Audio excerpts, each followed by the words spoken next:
Assalamualaikum warahmatullahi wabarakatuh. Kami dari kelompok 7 akan mempresentasikan hasil diskusi kami, yaitu mengenai penerapan nilai dan vektor eigen dengan metode Principal Component Analysis atau PCA untuk menentukan prioritas komponen penilaian siswa di kelas 12-1 SMA NMT Bojonegoro. Yang pertama, perkenalkan anggota kelompok kami. Ada Alia Seva Albedida, terus Anisha Nur Fadilah, Muzaffar Prawira Gifari, dan Salsabila Nur Azharo. Sebelumnya, perkenalkan saya Anisha Nur Fadilah. Di sini yang pertama yaitu kita akan mengetahui materi apa saja yang akan kita bahas. Yaitu yang pertama ada vektor dan nilai eigen, lalu ada landasan teori, terus sampel data dan variabel, identifikasi komponen penilaian, terus menentukan nilai dan vektor eigen, dan yang terakhir yaitu penerapan PCA-nya. Yang pertama yaitu pengertian vektor dan nilai eigen. Dalam aljabar linear, vektor eigen dan nilai eigen itu adalah konsep fundamental yang sering digunakan dalam berbagai aplikasi. Salah satunya yaitu termasuk PCA yang kami gunakan ini. Secara matematis, vektor eigen itu adalah vektor tak nol yang ketika dikenai transformasi linear oleh suatu matriks, arah dari vektor tersebut tuh tidak berubah, hanya panjangnya saja yang berubah. Nah, secara umum, persamaan dasar dari vektor eigen itu adalah AV sama dengan lambda V, di mana A itu adalah matriks persegi N kali N, dan V itu adalah vektor eigen, di mana dia yang tidak berubah arahnya setelah kita terkenai transformasi linear oleh matriks. Dan di sini V-nya itu adalah matriks tak nol, yaitu V tidak sama dengan 0. Dan ada lambda, yaitu lambda itu adalah nilai eigen, di mana ia menunjukkan besar perubahan dari panjang vektor eigen itu setelah ditransformasi. Jadi artinya itu setelah dikalikan dengan matriks A, vektor V nanti itu tetap searah dengan dirinya sendiri, tetapi skalanya itu berubah sebanyak lambda kali. Selanjutnya ada peran vektor eigen dalam PCA. Nah, dalam PCA ini kita bekerja dengan matriks covariance dari data yang sudah dinormalisasikan. Matriks covarian tersebut kemudian diurai menjadi pasangan nilai dan vektor eigen, di mana nilai eigen itu menunjukkan seberapa besar varians yang dijelaskan oleh masing-masing komponen atau sumbu baru, dan vektor eigen itu menjadi basis baru dari sistem koordinat, yaitu komponen utama. Dengan kata lain, vektor eigen dalam PCA itu digunakan untuk memutar dan mentransformasikan data ke ruangan baru, di mana dimensi utamanya itu ditentukan oleh arah vektor eigen dengan nilai eigen yang tertinggi. Jadi PCA itu tuh akan memutar ruang datanya tadi tuh ke arah komponen utama. Nah, arah ini itu ditentukan oleh vektor eigen dengan nilai eigen terbesar, karena itu menunjukkan informasi terbanyak dari data tersebut. Nah, kita ada contoh dari vektor dan nilai eigen. Misalkan kita punya matriks covarian hasil dari data penilaian siswa, yaitu A 2x2 2112. Nah, untuk mencari nilai eigen kita bisa menggunakan determinannya seperti biasa, yaitu kita gunakan determinan A min lambda identitas sama dengan 0. Cari determinannya sama dengan 2 min lambda 1, 1, 2 min lambda, dimana rumus biasa dari determinan yaitu AB min BC. Jadi kita dapatkan 2 min lambda kuadrat dikurangi 1 sama dengan 0. Jadi lambdanya sama dengan 3,1. Nah, kita cari vektor eigen yang sesuai untuk masing-masing nilai lambda tersebut, nilai lambda tadi. Vektor-vektor inilah yang nanti itu akan digunakan untuk mengubah data asli ke bentuk baru dalam PCA. Landasan teorinya dari PCA ini yaitu dari reduksi dimensi data tanpa kehilangan informasi penting. Jadi PCA ini nanti itu mengubah variabel asli menjadi komponen utama atau kombinasi linear variabel awal. Nah, komponen utamanya ini nanti saling ortogonal atau urut berdasarkan varians terbesar. Nah, yang pertama itu langkah PCA itu ada itu. Yang pertama yaitu hitung matriks covariance. Lalu kita cari nilai eigen dan vektor eigennya. Dan nanti akan diurutkan komponennya dari nilai eigen yang terbesar. Nah, vektor eigen itu adalah arah komponen utamanya, nilai eigen itu besar kontribusi terhadap total variance, dan kita bisa menerapkan ini, mengaplikasikannya itu dalam berbagai bidang seperti pendidikan, psikologi, ekonomi, teknik, dan lain-lain untuk menyederhanakan indikator menjadi faktor utama.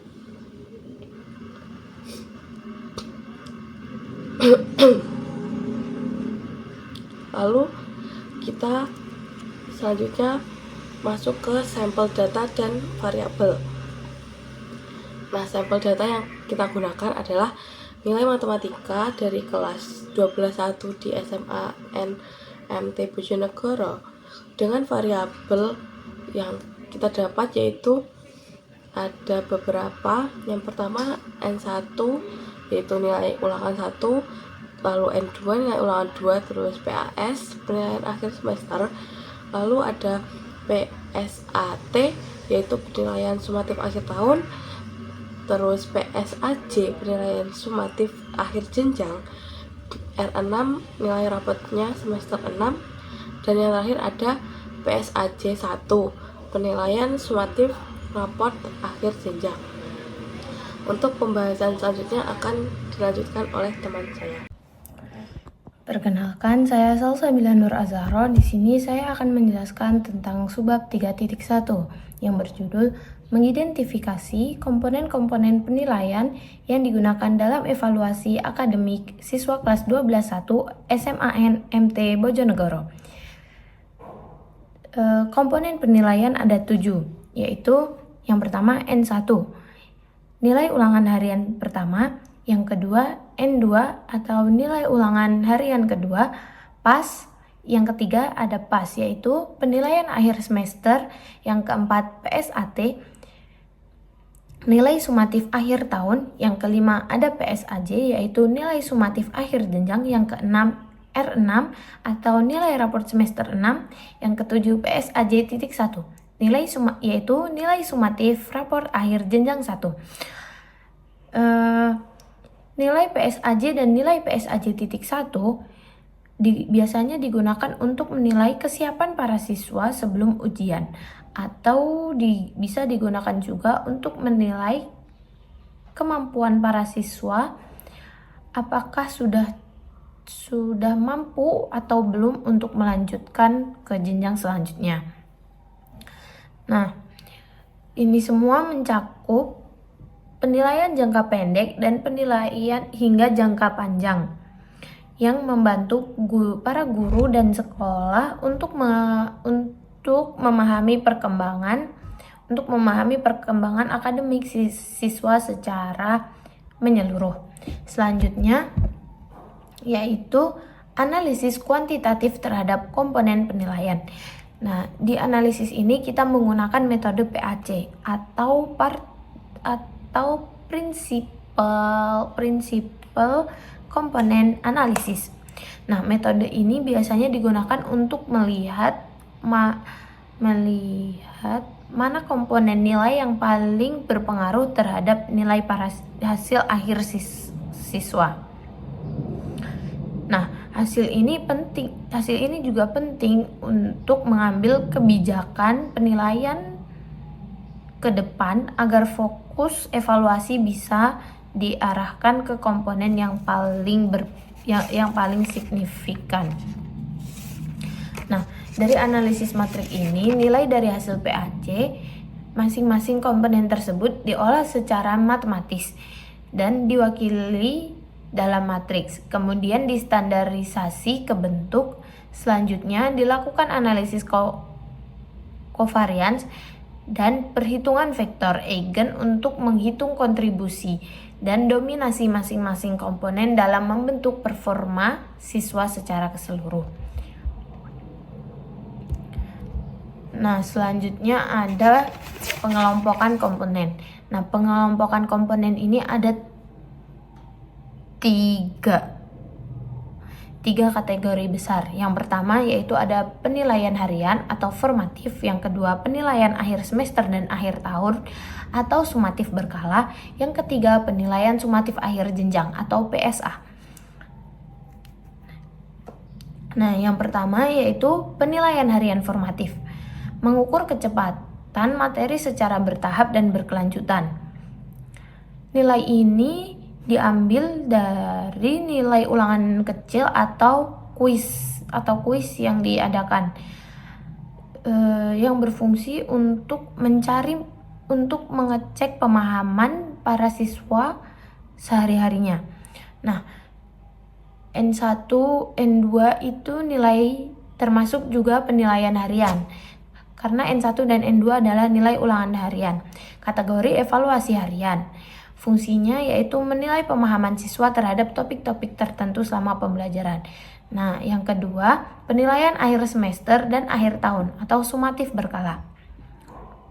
Penilaian yang mencerminkan hasil belajar dalam cakupan waktu yang lebih luas. Jadi, biasanya nilai ini itu nilai yang masuk ke dalam raport. Contohnya PAS adalah nilai ujian akhir semester. Lalu ada R6, nilai raport semester akhir. Kategorinya yaitu evaluasi sumatif berkala. Fungsinya menilai hasil pembelajaran pada akhir suatu periode, semester atau tahun. Lalu yang terakhir ada penilaian sumatif akhir jenjang atau PSA. Evaluasi secara keseluruhan terhadap capaian belajar akhir jenjang pendidikan.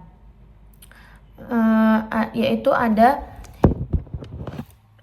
PSAT, ada PSAT, nilai sumatif akhir tahun. Lalu ada PSAJ, nilai sumatif akhir jenjang, dan yang terakhir ada PSAJ.1, penilaian sumatif raport akhir jenjang. Kategorinya yaitu evaluasi sumatif akhir jenjang, yang berfungsi untuk menentukan para siswa apakah sudah siap untuk lulus atau belum. Perkenalkan, nama saya Muzaffar Prawira Wifari. Di sini saya akan menyampaikan bagian 3.2, yaitu menentukan nilai dan vektor eigen dari matriks covariance sebagai dasar menentukan komponen utama, atau sering disebut prinsipal komponen. Pada sebab ini, kami menggunakan pendekatan aljabar linear dan PCA. Setiap data siswa dalam penelitian ini kami anggap sebagai vektor dalam ruang berdimensi 7. Kenapa 7?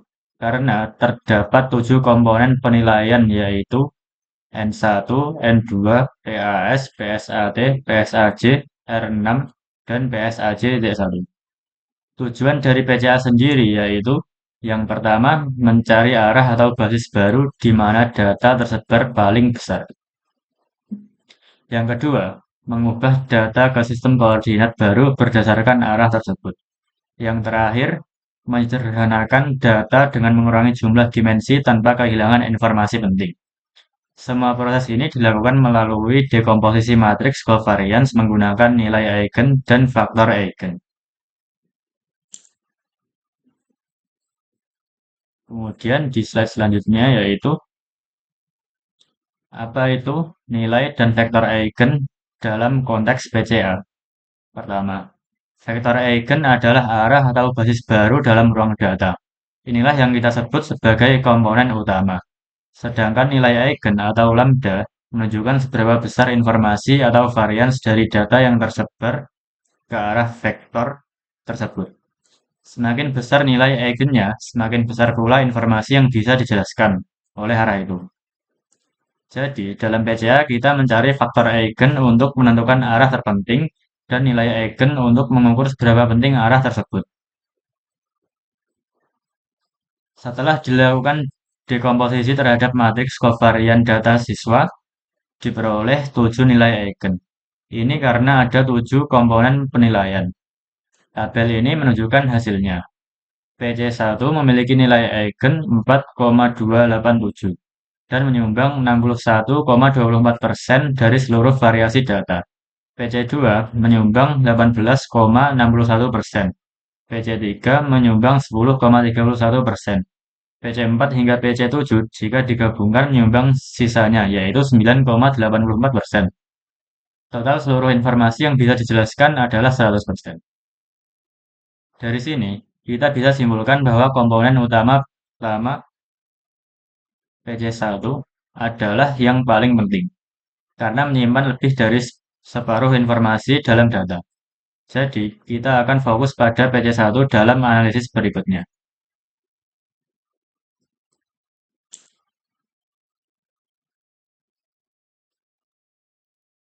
Selanjutnya yaitu peran vektor eigen menentukan struktur komponen utama.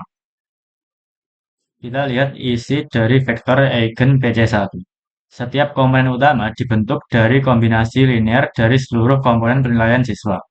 Koefisien-koefisien yang muncul adalah angka-angka dalam vektor eigen. Misalnya untuk PC1, R6 memiliki koefisien min 0,461, PSAJ.1 sebesar min 0,449, N1 dan N2 masing-masing sekitar min 0,436 dan min 0,426. Artinya, komponen-komponen seperti R6, PSAJ.1, dan ulangan harian adalah yang paling menentukan arah dari komponen utama PC1.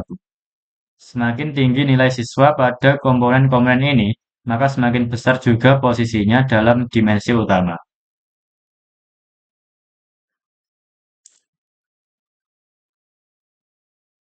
Selanjutnya, visualisasi geometris. Secara visual atau geometris, PCA bekerja dengan cara merotasi ruang data. Data siswa awalnya ada dalam 7 dimensi.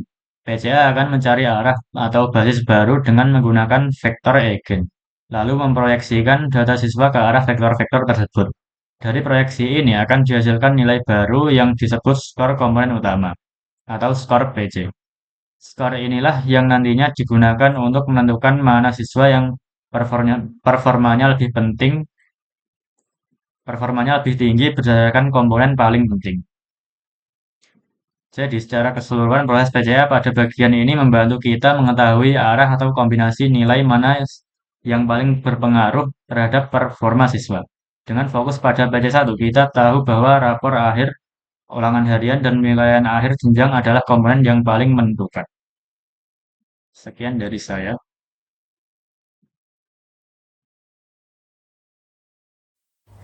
Baik, selanjutnya saya akan menjelaskan tentang pembahasan menerapkan PCA untuk menganalisis data penilaian siswa secara matematis guna mengidentifikasi komponen penilaian yang paling berpengaruh. Sebelumnya, perkenalkan, nama saya Alia Sefa Albelda dengan NIM 240311600114. Nah, Yang pertama, langkahnya adalah menentukan matriks data awal. Nah, langkah pertama di sini menggunakan sampel dengan 5 siswa pertama dan menggunakan 3 komponen penilaian, yaitu yang diambil N1, N2, dan PAS. N1 sendiri adalah nilai ulangan harian pertama, N2 nilai ulangan harian kedua, dan PAS adalah penilaian akhir semester. Di sini diperoleh matriks X sama dengan 55, 50, 80, 50, 65, 52, 88, 85, 64, 92, 91, 56, 95, 97, dan 88. Nah, selanjutnya menentukan standarisasi data. Karena data perlu distandarisasi agar setiap variabel memiliki rata-rata 0 dan deviasi standar 1. Dengan rumus standarisasi sendiri, yaitu Z sama dengan X min mu per sigma. Nah, di sini kan dituliskan X IJ sama dengan X IJ min X bar J per SJ. Dengan mu sendiri adalah vektor rata-rata per kolom, sigma adalah vektor standar deviasi per kolom.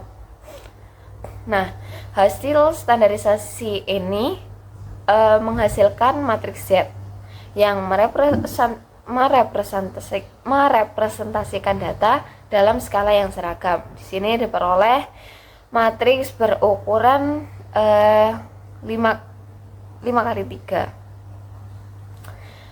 Selanjutnya, menghitung nilai covariance dengan menggunakan rumus C sama dengan 1 per N-1 dikali Z maka T dikali Z. Hasilnya sendiri adalah matriks simetris 3x3 dengan matriks C sama dengan 1,250, 1,164, 0,283 sampai 1,250. Nah, selanjutnya adalah menghitung nilai dan vektor eigen, yaitu disimbolkan dengan lambda.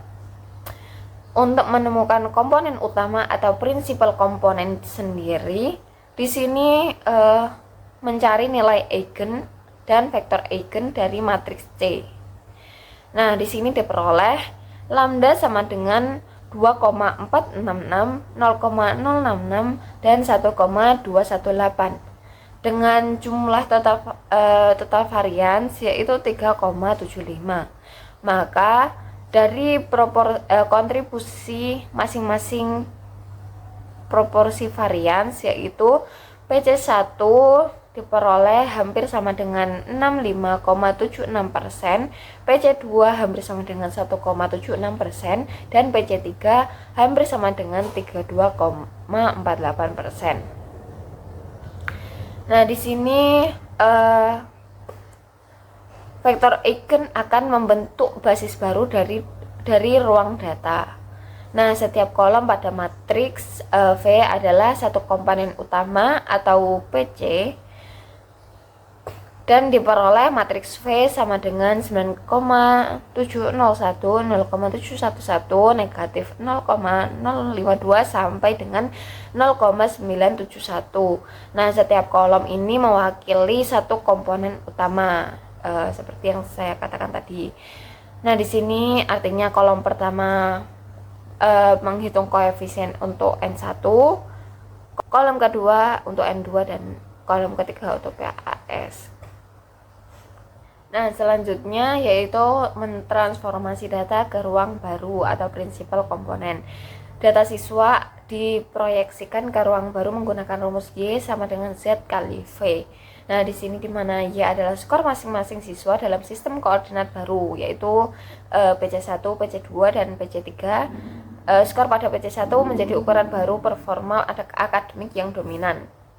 Nah, selanjutnya adalah kesimpulan. Dari kesimpulan keseluruhan, yaitu penilaian ini membuktikan bahwa metode prinsipal komponen analisis atau PCA sangat efektif dalam menentukan prioritas komponen penilaian siswa secara matematis dan objektif. Dengan menggunakan konsep nilai dan vektor eigen, analisis terhadap data penilaian siswa kelas 12-1 SMA NMT Bojonegoro menunjukkan bahwa komponen penilaian harian N1 dan N2 serta nilai rapor semester akhir memberikan kontribusi paling signifikan terhadap komponen utama pertama yaitu PC1. Nah, hasil PCA menunjukkan bahwa varian terbesar, yaitu lebih dari 60% dapat dijelaskan oleh PC1 yang mengandung kombinasi dari nilai-nilai tersebut. Hal ini memberikan dasar yang kuat bagi pihak sekolah untuk mengevaluasi kembali bobot komponen-komponen penilaian yang digunakan selama ini, serta mempertimbangkan penyesuaian untuk mencapai evaluasi yang lebih akurat dan adil. Mungkin cukup sekian pembahasan tentang penerapan vektor dan nilai eigen dalam penilaian siswa kelas 12-1 SD SMA NMT Bojonegoro. Sekian, wassalamualaikum warahmatullahi wabarakatuh.